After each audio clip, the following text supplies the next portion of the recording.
প্রিয় বন্ধুরা, সবাইকে পবিত্র মাহে রমজানের শুভেচ্ছা। ফরজ, ওয়াজিব, সুন্নত, নফল যে কোনো নামাজ পড়ে হাত তুলে দোয়া করা যায়। এমনিতেও হাত তুলে দোয়া করা যায় যে কোনো সময়। উচিত হলো অজু করে কেবলামুখী হয়ে দোয়া করা।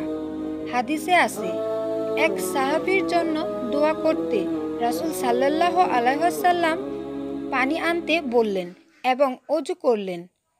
তারপর তার দুহাত উপরে তুলে তিনি বললেন, হে আল্লাহ, তোমার প্রিয় বান্দা আবু আমিরকে ক্ষমা করো। বুখারী নং 4323। দোয়া কবুল হতে বিশেষভাবে দোয়া কবুল হবার টাইমগুলোতেই দোয়া করা উচিত। রাতে দোয়া কবুল হবার সুযোগ বেশি। রাতের যে কোনো অংশে ঘুম থেকে জাগলে যে কোনো দোয়া করা যায়।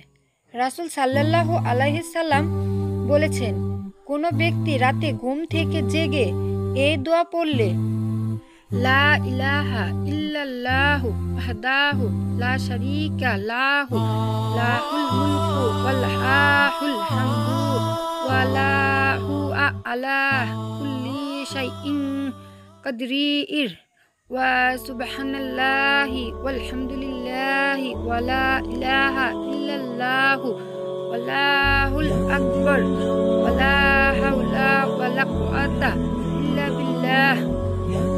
তারপর যদি বলে, আল্লাহ আমাকে মাফ করে দিন বা অন্য দোয়া করে, তাহলেও তা কবুল করা হয়।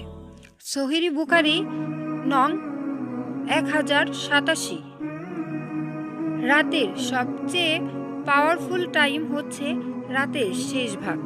আল্লাহর রাসূল সাল্লাল্লাহু আলাইহি সাল্লাম বলেছেন, মহামহিম আল্লাহ তাআলা প্রতি রাতের শেষ তৃতীয়াংশ অবশিষ্ট থাকাকালে পৃথিবীর নিকটবর্তী আসমানের অবতরণ করে ঘোষণা করতে থাকেন, কে আছে এমন যে আমাকে ডাকবে, আমি তার ডাকে সাড়া দেব।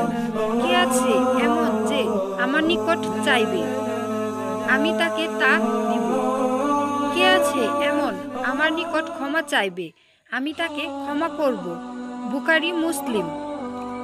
তাহাজ্জুদ নামাজ পড়ে দোয়া করলে খুব তাড়াতাড়ি দোয়া কবুল হয়। মনের ধৈর্য, ইচ্ছা, চাওয়া পূরণ হতে অথবা বিপদ আপদ কষ্ট হতে মুক্তি পেতে নিয়মিত তাহাজ্জুদ নামাজ পড়ে দোয়া করা যথেষ্ট। দোয়া কবুল হতে এর চেয়ে ভালো আমল নেই। এছাড়া যে কোনো প্রয়োজন পূরণ হতে সালাতুল হাজত নামাজ পড়ে দোয়া করা যায়। হাজতের নামাজ পড়ে দোয়া করলে তা কবুল হয়। এর বাহিরেও দোয়া কবুল হবার আরো অনেক টাইমের কথা হাদিসে বর্ণিত আছে। সেই সব টাইমে দোয়া করা যায়, যেমন বৃষ্টির সময়, আজানের সময়, কুরআন খতম করার পর, জুমার দিনে শেষ অংশে। বিশেষ করে সামনে রোজা আসছে। রমজান দোয়া কবুল হবার মাস। রোজাদারের দোয়া কবুল হয়। ইফতারের সময় দোয়া কবুল হয়। শবে কদরে কবুল হয়। এমন আরো অনেক টাইম আছে যখন বিশেষভাবে দোয়া কবুল হয়। যে কোনো বিপদ আপদ এর সম্মুখীন হলে, সমস্যায় পতিত হয়ে সমস্যার কথা ভেবে বেশি বেশি দোয়ায়ে ইউনুস পড়া উচিত হবে। হাদিসে রাসূল সাল্লাল্লাহু আলাইহি ওয়াসাল্লাম বলেছেন, আল্লাহ তাআলার নবী নুন ইউনুস আলাইহিস সালাম মাছের পেটে থাকাকালে যে দোয়া করেছিলেন তা হলো, লা ইলাহা আনতা সুবহানাকা ইন্নী কুনতু মিন আজ-জালিমিন। অর্থাৎ, তুমি ব্যতীত কোনো মাবুদ নেই, তুমি অতি পবিত্র, আমি নিশ্চয়ই জালিমদের দলভুক্ত। সূরা আম্বিয়া 87। যে কোনো মুসলিম লোক কোনো বিষয়ে কখনো দোয়া করলে অবশ্যই আল্লাহ তাআলা তার দোয়া কবুল করেন। তিরমিজি নং 3505 সহিহ। এখন অনেকেই বলবে যে এমন অনেক টাইমে দোয়া করেছি, অনেক আশা নিয়ে দোয়া করেছি, কই যা চেয়েছি তা তো পাইনি। কথা হলো দোয়া কবুল হবার মানে কি সেটা আগে বুঝতে হবে। আমাদের যা চাইবো তাই পাবো বা পেতে হবে এমন ভাবনা নিয়ে থাকলে চলবে না। কারণ কিসে আমাদের ভালো আর কিসে মন্দ তা আমাদের চেয়ে আল্লাহ অনেক ভালো জানেন। হাদিসে রাসূল সাল্লাল্লাহু আলাইহি ওয়াসাল্লাম বলেছেন, যখন কোনো মুমিন ব্যক্তি দোয়া করে যে দোয়াতে কোনো পাপ থাকে না ও আত্মীয়তার সম্পর্ক ছিন্ন করার বিষয় থাকে না, তাহলে আল্লাহ 3 পদ্ধতি কোনো এক পদ্ধতিতে তার দোয়া অবশ্যই কবুল করে নেন। যে দোয়া সে করেছে হুবহু সেভাবে তা কবুল করেন, অথবা তার দোয়া প্রতিদিন আখিরাতের জন্য সংরক্ষণ করেন, কিংবা এ দোয়ার মাধ্যমে তার উপর আগত কোনো বিপদ তিনি দূর করে দেন। এ কথা শুনে সাহাবীগণ বললেন, আমরা তাহলে অধিক পরিমাণে দোয়া করতে থাকব। রাসূল সাল্লাল্লাহু আলাইহি ওয়াসাল্লাম বললেন, তোমরা যত প্রার্থনাই করবে আল্লাহ তার চেয়ে অনেক বেশি কবুল করতে পারেন। ইমাম বুখারীর আল আদাবুল মুফরাদ ও আহমদ। অপর হাদিসে রাসূল সাল্লাল্লাহু আলাইহি ওয়াসাল্লাম বলেছেন, পৃথিবীর বক্ষে যে মুসলিম লোকই আল্লাহ তাআলার নিকটে কোনো কিছু দোয়া করবে অবশ্যই আল্লাহ তাআলা তাকে তা দান করবে, কিংবা তার হতে একই রকম পরিমাণ ক্ষতি সরিয়ে দেন, যতক্ষণ না সে পাপে জড়িত হওয়ার জন্য অথবা আত্মীয়তার সম্পর্ক ছিন্ন করার দোয়া করে।